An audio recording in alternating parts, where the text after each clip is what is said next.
এসেছি আমার একটা নতুন ব্লগ নিয়ে। তো আজকে আমি দেখাবো আমার নতুন ক্রিকেটের জিনিস। তো দেখতে পাচ্ছেন এটা হচ্ছে আমার গ্লাভস টনের পাওয়ার প্লাস।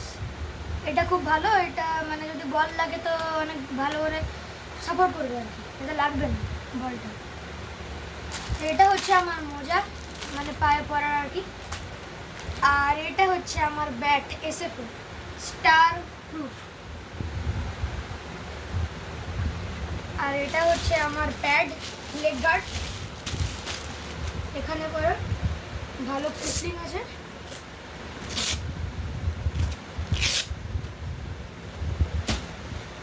আর এটা হচ্ছে আমার একটা বল সিনথেটিক দুটো আছে। আর এটা হচ্ছে ক্লাবের একটা বল ডিউজ। আর এটা হচ্ছে হাতুড়ি, মানে এটা যদি ব্যাটে যদি মারি তো ব্যাটের পালসটা একটু বেশি হবে। তো গাইস এটা হচ্ছে আমার আজকে এই ক্রিকেটের জিনিসগুলো যেটা আমি বাবা এনেছে কলকাতা থেকে। Bye bye.